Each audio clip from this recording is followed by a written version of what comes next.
Hello everybody, welcome to Crafty Soup. My name is Misty. I am here with a mixed media mayhem hop for you.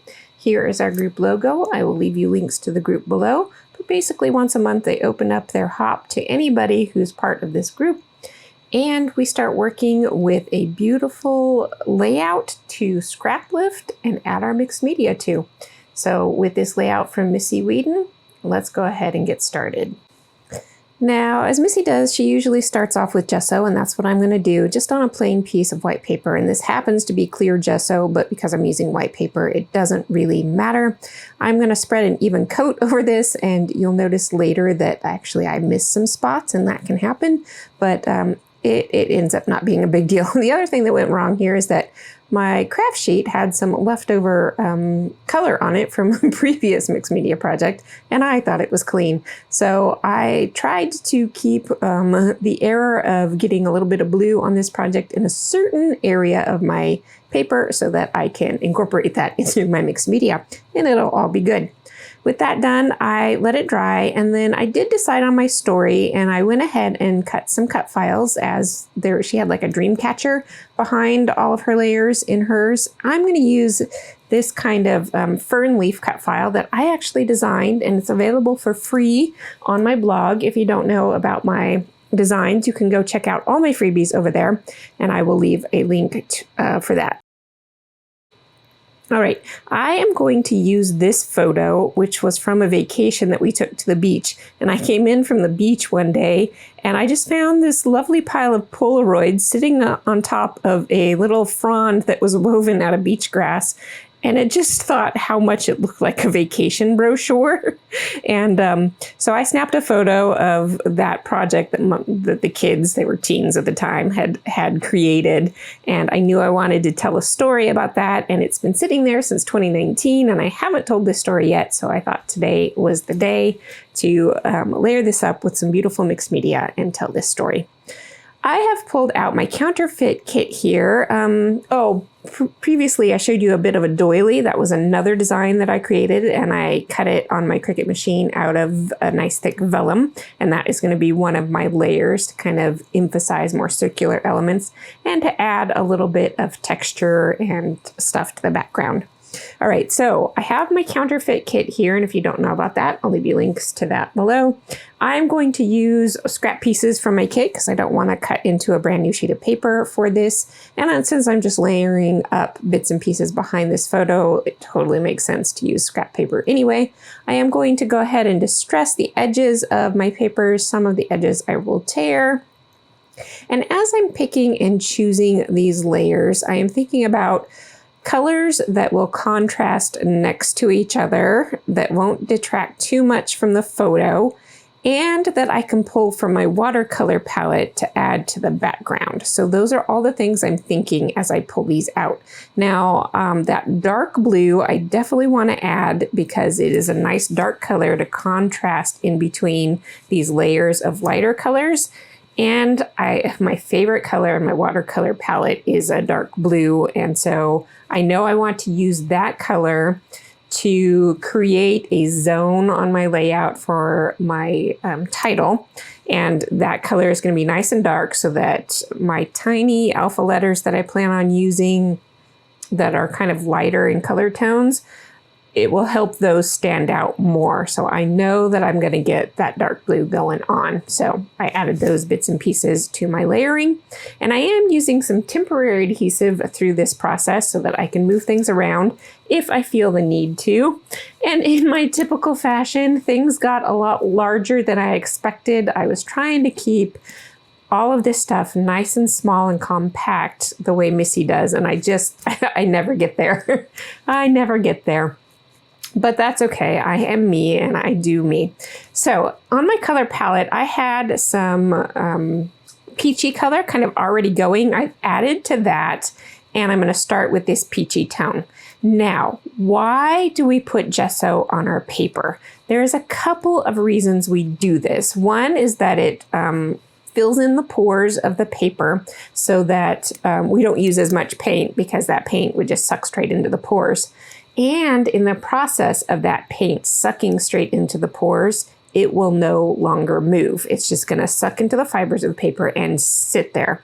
What gesso allows us to do is use less paint, and as you can see I'm spraying water on top of this, and that's going to allow the color to move and flow, and I can keep working it and keep moving it around. I can try blending it in a little bit more with other colors there. You can see as I lift it, I can tip it and tilt it and kind of send puddles in more of a direction that I want. You can see that I'm using my spray bottle at angles so that I can spray the color into the directions and zones that I want it to go. So that is why we use gesso on our projects. Now I could have done this on watercolor paper, and watercolor paper is designed to let that color and pigment flow, but gesso does it in a little bit of a different way. And so I don't use a lot of gesso. I know Missy does, and so I wanted to go ahead and play with that. And I know it is different, but I don't know enough to kind of describe it to you. Maybe one of the other hoppers on this hop has a better explanation than I do, or go check out Missy. She might explain it to you more than I can. At any rate, if you get too much water going on, you can soak it up with a little bit of a paper towel, or I've got a reusable cloth here because I will just throw that in the washing machine, and you can keep going with your project. So I will add spatters, and that nice dark blue zone there is going to be my plan for my title location. So I will spread out that blue a little bit more and then let it dry overnight. So the gesso did dry overnight, and I let the watercolor dry overnight, and partially that worked with my schedule. But if you are in more of a time crunch, you can heat it up with a heat tool and speed up the process.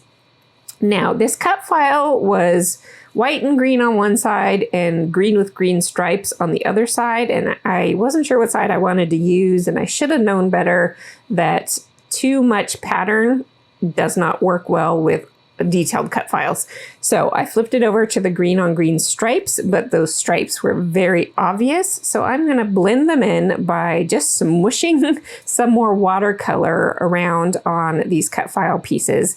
And that's going to help those stripes be less obvious. And because it's already got green tones to it, I won't have to use as much watercolor paint. So that is, so it's fine to use pattern paper for this job, even though you're painting on top of it. All right, now everything is dry and I am ready to start adhering all of these bits down and finishing up the layout with some embellishments.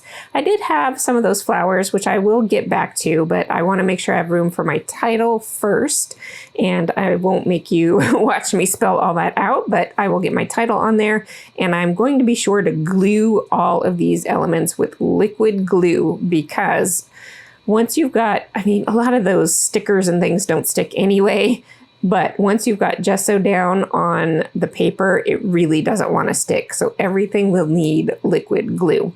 So I'm going to just kind of tack things in place with the built-in adhesive, and then I will go back and make sure I glue everything down.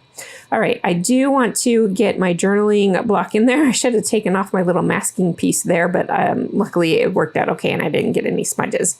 All right, those floral elements I had fussy cut for a previous project out of my counterfeit kit, and I had a couple leftover bits, and they work fantastically for this layout as well. So just lots of pretty layers going on here.